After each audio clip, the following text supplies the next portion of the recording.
आप सभी को नमस्कार।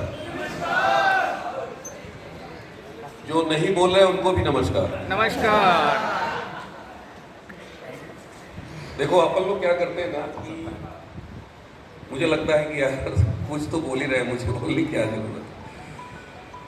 और ये जिंदगी में हम लोग ऐसी छोटी छोटी गलतियां इतनी करते हैं कि आप जिसका अंदाजा नहीं लगा सकते।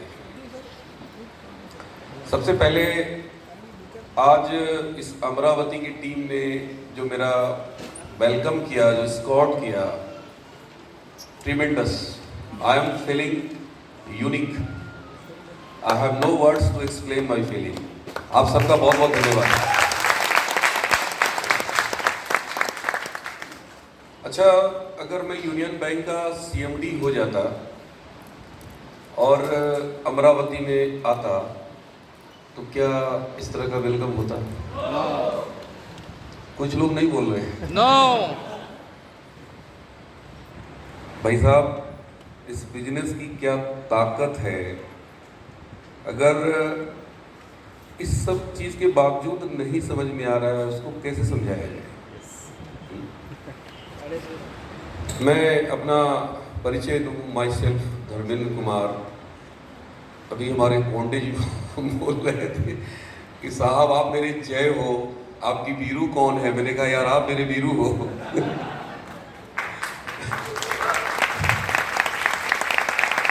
तो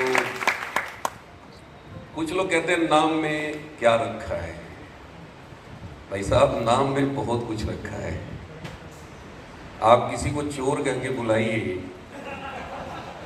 100 बार उसको चोर चोर कहिए, 101वां बार उसको लगने लगेगा कि मैं चोर हूं। वो चोरी करने का उसको मन करने लगेगा।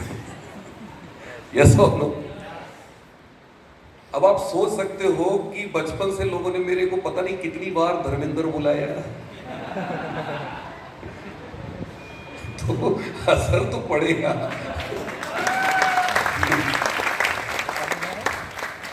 एक्चुअली मेरी माँ फिल्म बहुत देखती थी और धर्मेंद्र को बहुत पसंद करती थी, लेकिन धर्मेंद्र बहुत दूर था, बड़ा स्टार था। उसे लगा कि कोई बात नहीं, मैं तो तुझे जानती हूँ लेकिन तू मुझे नहीं जानता। चिंता मत कर, धर्मेंद्र को मैं पैदा करूंगी। क्या सोची? थोड़ा बोलो ना। और उसने धर्मेंद्र को पैदा कर दी है। उसे फिल्म इंडस्ट्री मिला, स्टेज मिला, सारी दुनिया जानती है।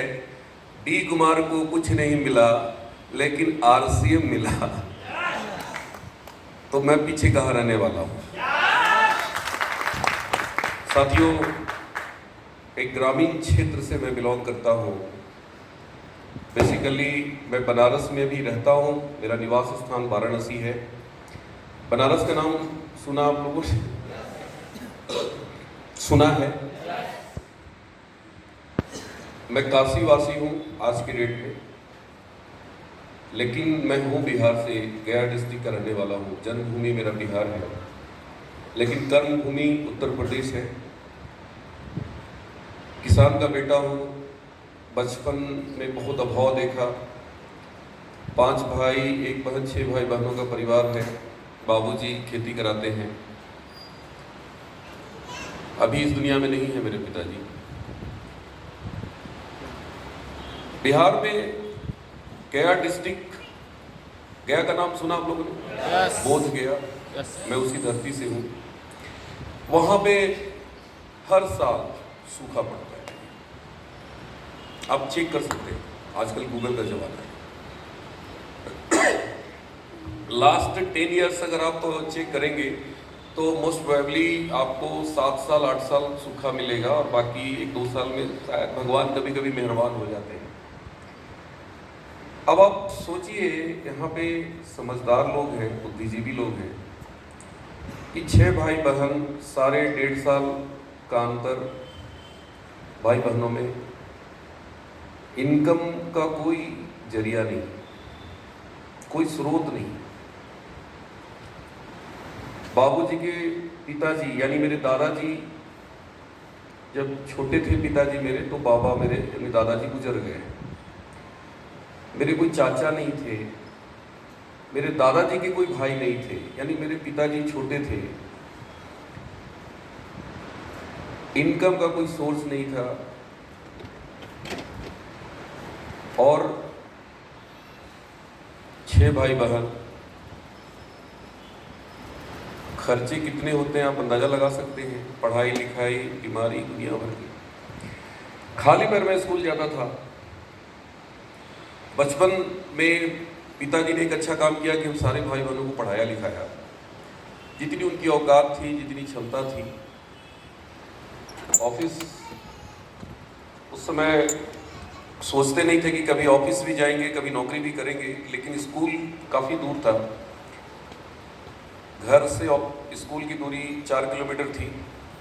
लेकिन गर्मी के दिनों में जब सुबह मॉर्निंग सेशन में खाली पैर जाते थे तो जाने में तो दिक्कत नहीं होती थी, लेकिन दोपहर के टाइम में जब छुट्टी होती थी तो उस टाइम बहुत तकलीफ होती थी, क्योंकि फर्श बहुत गर्म हो जाता था।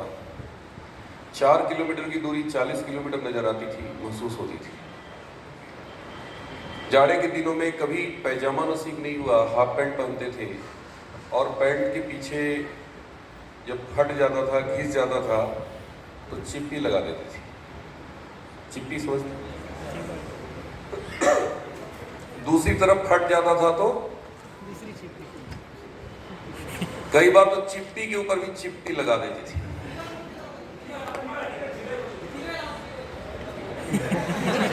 अरे कुछ भी बोलते हैं, समझ में आनी चाहिए। समझ में बराबर आ रहा है? और सारे भाइयों का वही हाल था। सबके पैंट के पीछे इधर इधर, कभी चिप्पी के ऊपर चिप्पी। जाड़े के दिनों में सब स्वेटर तो पहनते थे, लेकिन कोई भी कलर जो होता था ना, सब डिस्कलर था। डिस्कलर समझते? कोई रिश्तेदार को दया आ जाती थी तो पुराना स्वेटर दे देते थे, तो माँ 4-5 में से निकाल के बुनती थी, तो सारा डिस्कलर होता था। देखिए, आज मैं अपने बारे में सुनाने नहीं आया हूँ। कुछ लोग कहते हैं कि मैं बड़ा अभागा हूँ। क्या बोलते हैं? मैं बहुत गरीब हूँ, लाचार हूँ, मेरे पास तो पैसा नहीं है, कैसे करूँ RCM, कैसे मोटरसाइकिल में तेल डालूं, सर पैसा ही नहीं आता। तो मेरे भाई, आप अपने आप को जितना लाचार समझते हो ना, उससे कई गुना ज़्यादा लाचार मैं था। आप अपने आप को जितना गरीब समझते हो ना, उससे कई गुना ज़्यादा मैं गरीब था। आप अपने आप को जितना अभागा समझते हो ना, उससे कई गुना ज़्यादा अभागा मैं था। मेरा नंबर 4था था। बाबूजी को बहुत परेशान देखते थे। हम लोगों से काम नहीं कराया खेती में। एक ही चीज़ बाबूजी कहते थे, बेटा पढ़ो पढ़ो पढ़ो पढ़ो। क्या बोलते थे? कई बार इरिटेट हो जाते थे, गुस्सा हो जाते थे कि बाबूजी पढ़ के क्या होगा। बाबूजी कहते थे, बेटा नौकरी करोगे। बोलते थे, बाबूजी नौकरी नहीं करेंगे तो कोई और रास्ता नहीं है क्या? कहते थे, बेटा नौकरी नहीं करोगे तो मेरे जैसा हाल होगा। खेती में देखते हो क्या हाल है। जैसे तैसे हाई स्कूल पास किए दोस्तों, इंटर पास किए। 18 साल 3 महीना मेरी उम्र थी, मैंने फॉर्म भरा। मुझे नौकरी चाहिए थी। क्या चाहिए थी? थोड़ा जोर से बोलिए। नौकरी। क्यों नौकरी चाहिए थी?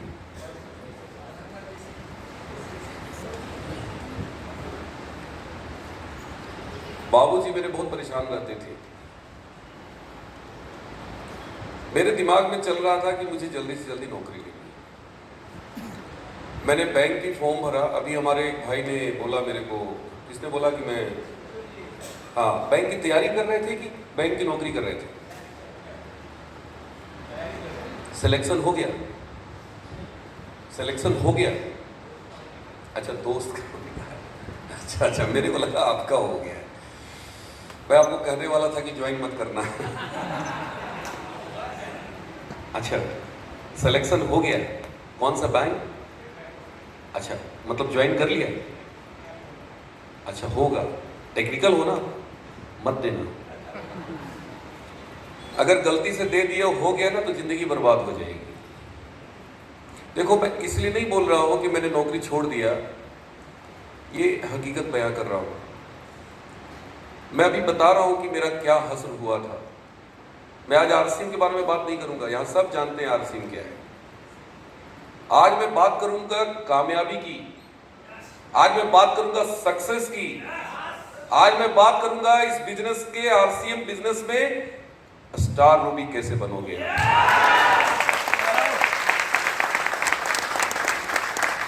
इतनी ताली से तो नहीं बजोगे,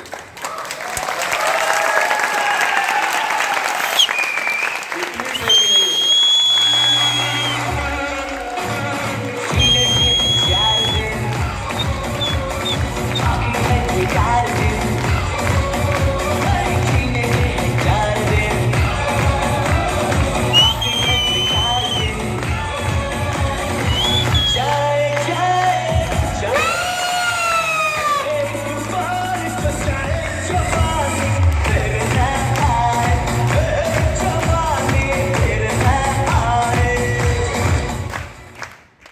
बहुत बढ़िया, बहुत बढ़िया। क्या गाना लगाया है, मजा आ गया, नाइस। मैंने तैयारी, फॉर्म भरा, 18 साल 3 महीना मेरी उम्र थी। बीएससी पार्ट 1 का एग्जाम उस समय मेरा होने वाला था, लेकिन मैंने बीएससी का फॉर्म भी भरा था, लेकिन मैंने डिसीजन लिया कि मुझे बैंक का एग्जाम देना है। किस चीज का? बैंक का एग्जाम देना है। मेरा जो दोस्त था मेरे साथ, मेरा रूम पार्टनर, हम लोग लॉज में रहते थे, पढ़ाई करते थे लोग। उस मेरे दोस्त ने मेरे को इतना डिमोटिवेट किया, उसने कहा कि पहली बार लोग फॉर्म भरते हैं सिर्फ ये जानने के लिए कि परीक्षा का पैटर्न कैसा है, क्वेश्चन किस टाइप का पूछता है, और तुम इतना बड़ा निर्णय ले रहे हो कि परीक्षा छोड़ के।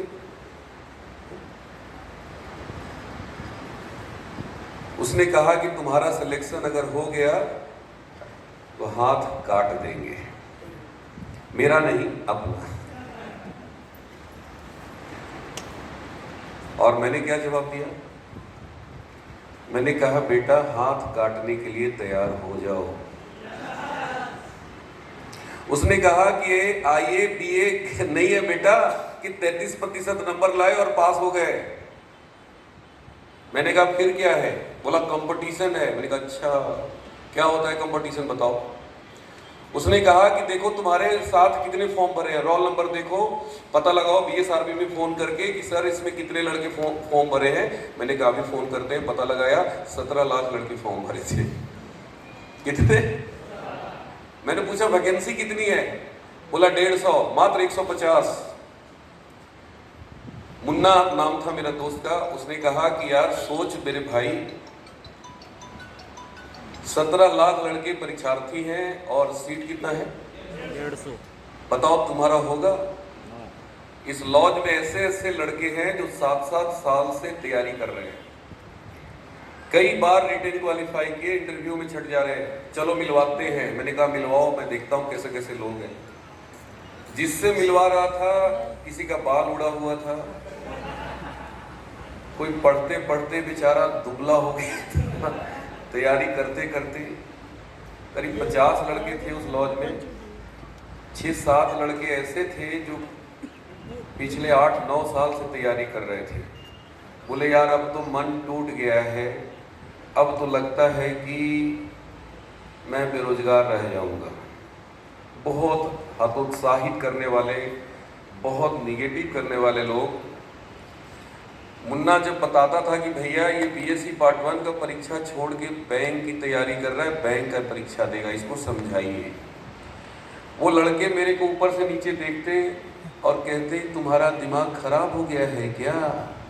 मैंने कहा क्या हुआ सर? बोले बीएससी करो, देखो मैंने ग्रेजुएशन किया फिर तैयारी कर रहा हूँ। मैंने कहा सर घर की मेरी आर्थिक स्थिति बहुत खराब है, मुझे पैसा कमाना है। बोला बेटा नौकरी लगेगी तब तो कमाओगे। मैंने कहा सर परीक्षा देंगे तब तो होगा, परीक्षा नहीं देंगे तो कैसे होगा? मिला जुला के उस लॉज में सबको पता चल गया कि मैंने बीएससी पार्ट 1 का एग्जाम छोड़ दिया है। सभी लोग मेरी हंसी उड़ाते, सभी लोग मेरी मजाक उड़ाते, सभी लोग यही कहते ये पागल हो गया है, इसका दिमाग खराब हो गया है, अच्छा खासा लड़का है, बीएससी का फॉर्म भरा है, चुपचाप परीक्षा दो, बाद में देखना। मेरे बाबूजी को भी मुन्ना ने बता दिया कि आपका बेटा गलत ट्रैक पे जा रहा है। बाबूजी ने मेरी अच्छी खासी क्लास लगा दी कि बेटा निश्चित को छोड़ के अनिश्चित पे नहीं जाना चाहिए। बीएससी पार्ट 1 निश्चित है। बिहार में ओपन बुक सिस्टम होता था परीक्षा, पता है सबको? ओपन बुक सिस्टम समझते?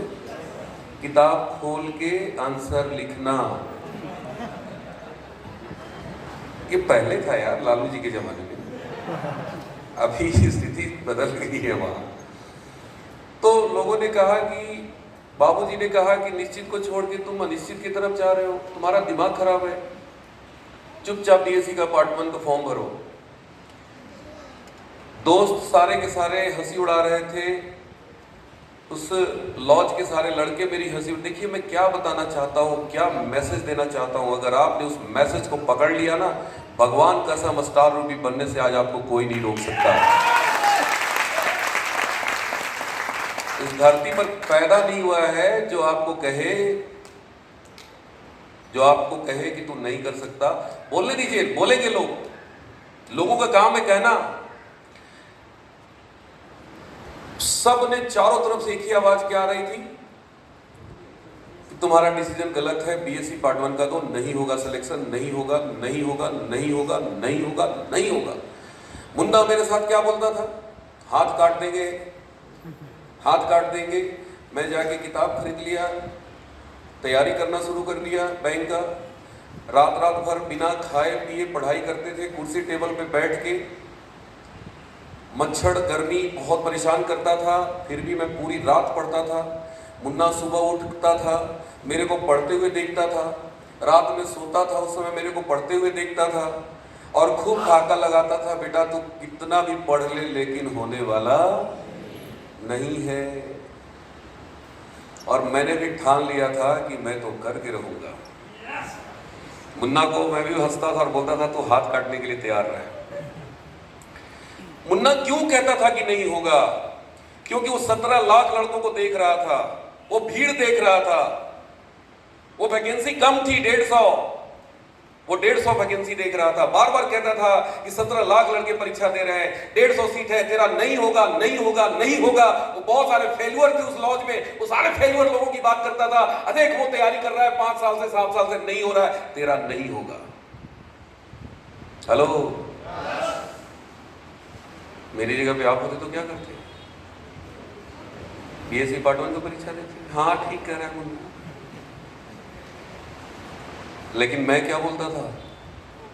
मैं कहता था मुन्ना सुन मेरी बात, 17 लाख लड़के परीक्षा दे रहे हैं, ये बात सत्य है। 150 वैकेंसी है, ये बात भी सत्य है।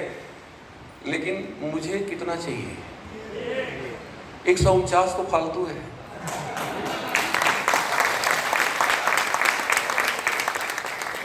बताओ 149 फालतू है ना? और 17 लाख लड़के हैं ना, उसमें डी कुमार कितना है?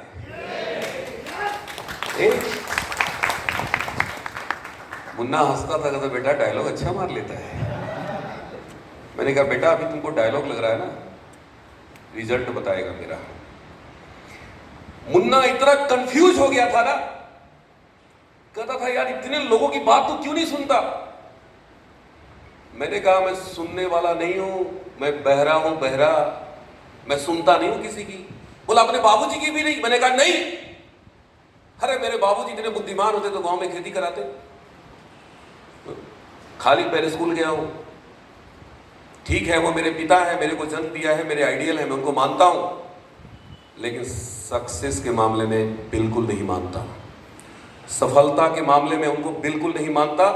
मुझे सफलता चाहिए, मुझे नौकरी लेनी है, 17 लाख हो चाहे 17 करोड़ हो, चीर के ये डी कुमार निकल जाएगा।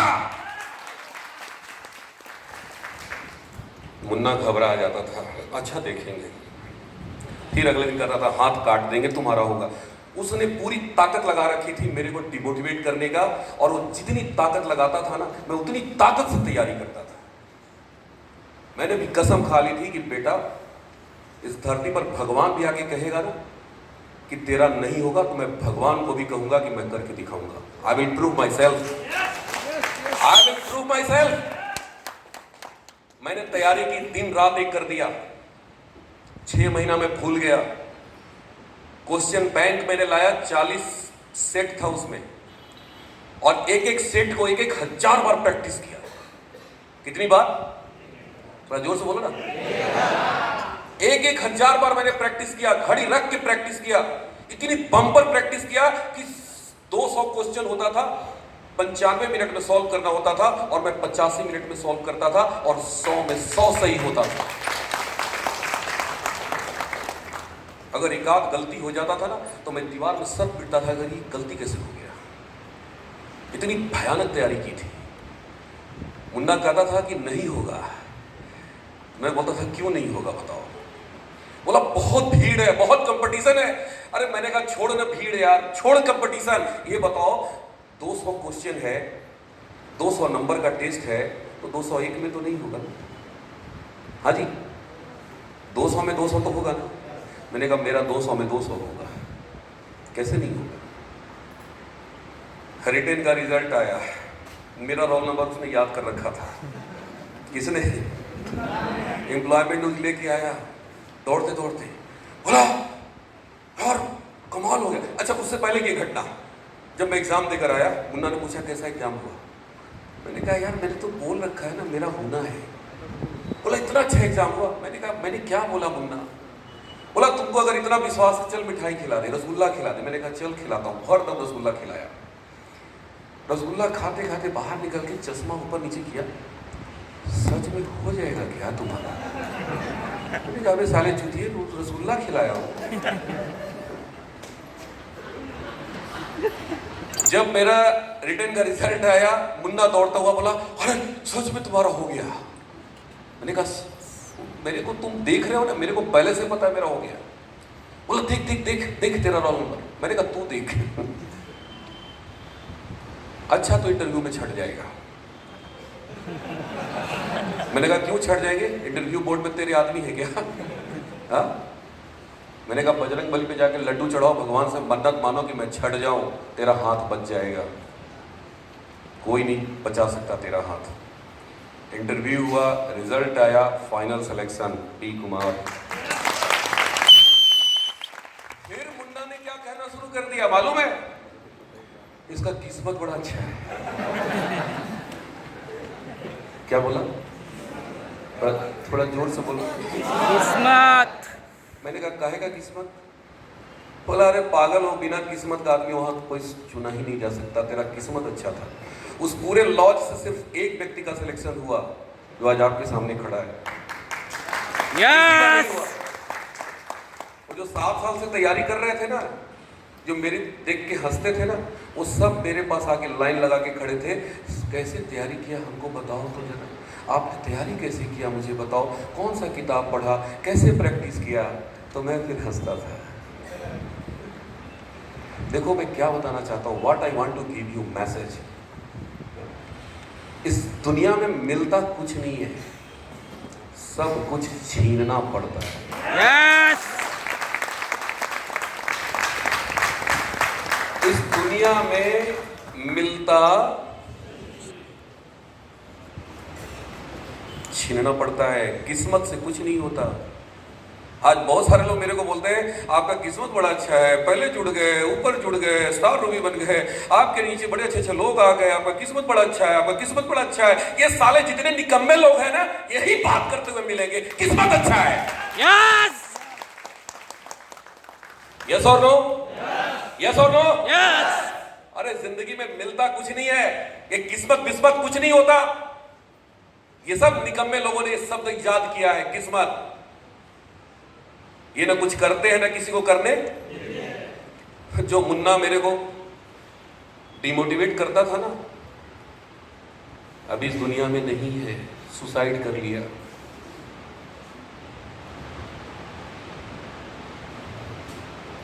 बेरोजगार था, शादी हो गई, बच्चे हो गए, माता पिता ने इतना टॉर्चर किया, बीवी ने इतना टॉर्चर किया, आत्महत्या कर लिया, पॉइजन खा लिया।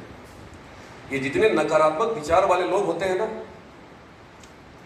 ये ज्यादातर बीमार होते हैं, दिमाग से, शरीर से अपाहिज होते हैं, और ये लोग अपनी जिंदगी को ठीक से जी नहीं पाते, दूसरों को जीने भी नहीं देते। यस उस मुन्ना ने इतनी ताकत लगाया था मुझे गिराने के लिए, मुझे डिरेल करने के लिए। मेरी जगह पे शायद कोई और होता ना तो वो डिसीजन चेंज कर लिया होता, लेकिन मेरी आर्थिक स्थिति बहुत खराब थी, मुझे किसी कीमत पे जॉब चाहिए थी। दोस्तों, इस कहानी से आप क्या रिलेट करते हैं मुझे नहीं पता, लेकिन मैं आगे की जो कहानी सुनाने जा रहा हूं, आपका रास्ता इतना आसान हो जाएगा, इतना आसान हो जाएगा कि मैं बता नहीं सकता। देखिए, आज बहुत सारे लोग यहां पे क्या कह के उनको लाया गया है, आई डोंट नो। आज मैं आपको कोई प्रवचन देने नहीं आया हूं, आज मैं कोई भाषण देने नहीं आया। हाँ, आज मेरे पास कुछ एक्सपीरियंस है जिसको आज मैं आपके बीच शेयर करने आया हूं। जिस परीक्षा को मैं पास किया था, जिस जॉब को मैंने हासिल किया था, 12 साल मैंने जॉब किया यूनियन बैंक में, 12 साल। आज मेरे बैच के लड़के सीनियर मैनेजर हैं, चीफ मैनेजर हैं, लाख सवा लाख महीने की सैलरी होती है, अच्छी खासी लाइफ स्टाइल थी। ऐसा नहीं था कि मैं सड़क पे घूम रहा था, ऐसा नहीं था कि मेरे पास कोई काम नहीं था, ऐसा नहीं था कि मेरा कैरियर डार्क था। फिर मैंने क्यों आरसीएम किया, क्यों किया भाई? आज मैं वही चीज आपके साथ शेयर करना चाहता हूं। देखो, जिस नौकरी को मैंने छोड़ दिया ना, मैं आपको नहीं दिला सकता। आप 10 लाख रुपया लेके आओ मेरे पास, बोलो कि सर वो नौकरी मेरे को दिलवा दो, बैंक वाला नहीं दिला सकता, मेरी औकात नहीं है, मेरी हैसियत नहीं है।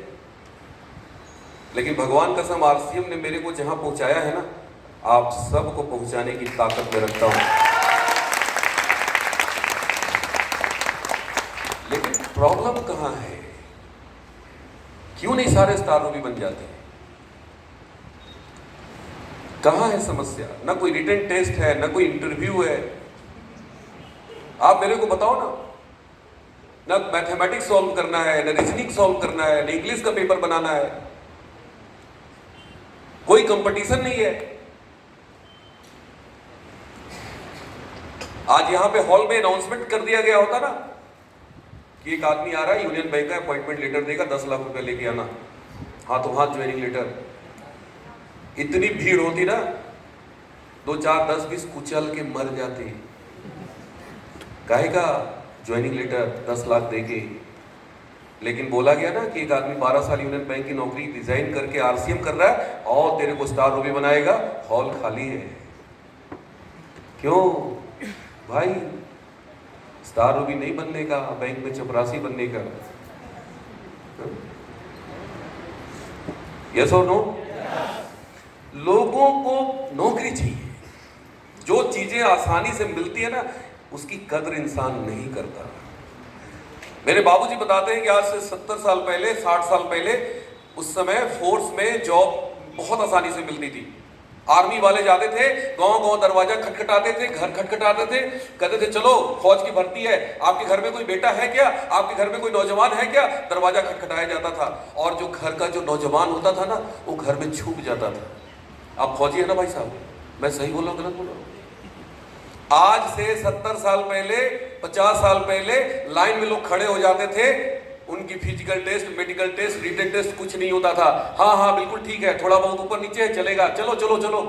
घर से खींच के बुलाया जाता था, लेकिन लोग जाते नहीं थे। लेकिन आज अभी आपने देखा 4 साल के लिए सरकार ने जैसे ही कहा कि 4 साल के लिए अग्निवीर हो गए, साले ट्रेन जला रहे थे जला रहा था ना ट्रेन। बिहार में कितने ट्रेन फूंक दिए। क्या हो गया? आज से 60 साल पहले तो घर घर जाके बुलाते थे ना, तब तो छुप जाते थे ना। उस समय बात समझ में कब आई? 50 साल बाद, 60 साल बाद। आज आरसीएम लोगों को समझ में नहीं आ रहा है ना। आज से 50 साल बाद तो छोड़ दो, आने वाले 10 साल 15 साल के बाद देखना, इस हॉल में घुसने के लिए ब्लैक टिकट लेंगे 3-3 हजार की। और डी कुमार की नहीं, यहाँ बैठा हुआ एक एक बहना, एक एक भाई, आपकी ब्लैक में टिकट बिकेगी। आज मैं घोषणा करके जा रहा हूं।